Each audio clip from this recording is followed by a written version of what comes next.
Military settlements represented a special organization of the Russian military forces in 1810 to 1857, which allowed the combination of military service and agricultural employment. The beginning of the reform. The Emperor Alexander I of Russia introduced military settlements in order to set up an inexpensive reserve of trained military forces. Count Alexei Arakcheyev, who had held senior military and political appointments, established the first military settlement in the Klimovitchy Uyezd of the Mogilev gubernia. The organization of military settlements got underway on a large scale from 1816. In 1817, Count Arakcheyev officially became the head of all the military settlements in Russia. Internal organization. The quartered military forces were being formed from among married soldiers, who had already served in the army for no less than 6 years, and local men between 18 and 45 years of age. Both of these categories were called master settlers.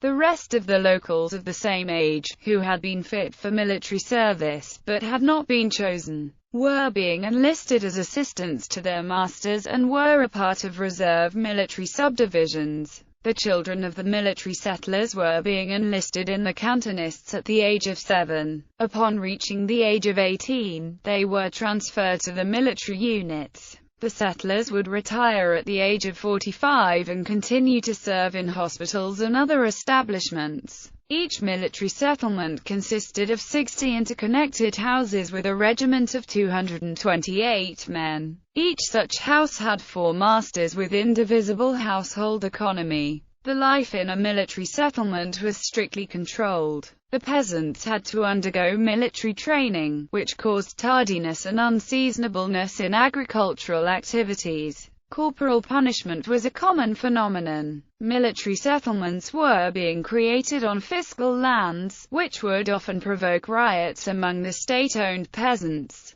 like the ones in Kolinskaya and Vysotskaya Volosts of the Novgorod gubernia in 1817 and among the Bug Cossacks in 1817 to 1818. Alexander I, however, stood his ground and announced that military settlements will be created, even if we have to pave the road from St. Petersburg to Tudor, today's Tudovo, some 100 kilometers away from Petersburg, with dead bodies. By 1825, Russia had already built military settlements in Petersburg, Novgorod, Mogilev, Sloboda Ukraine, Kherson, Ekaterinoslav and other gubernias. They made up for almost 1/4 of the Russian army and accumulated some 32 million rubles worth of savings, but still were not able to satisfy the army's recruiting needs. Riots in military settlements. Military settlements never became an anti-resistance tool in the hands of the government. On the contrary, they turned into resistance hotbeds themselves.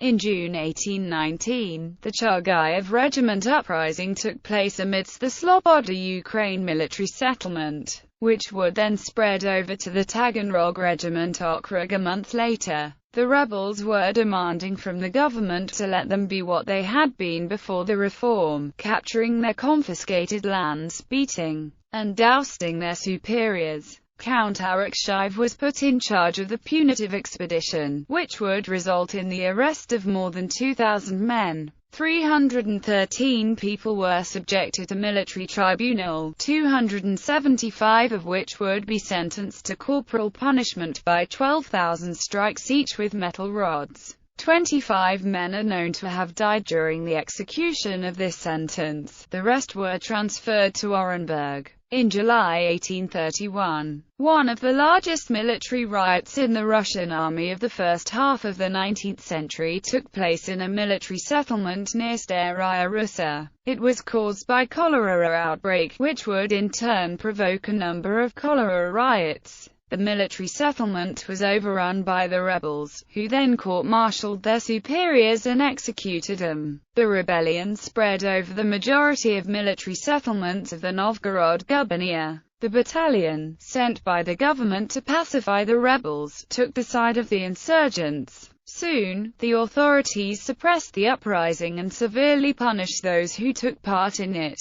A third of the local villagers who had participated in the rebellion were subjected to running the gauntlet and exiled to Siberia. Many people were sent to Katorga, to the fortress of Kronstadt. Abolition. In 1831, many military settlements were renamed to communities of plowing soldiers, which would lead to an actual elimination of most of the military settlements. In 1857, all of the military settlements and okrugs of the plowing soldiers were abolished.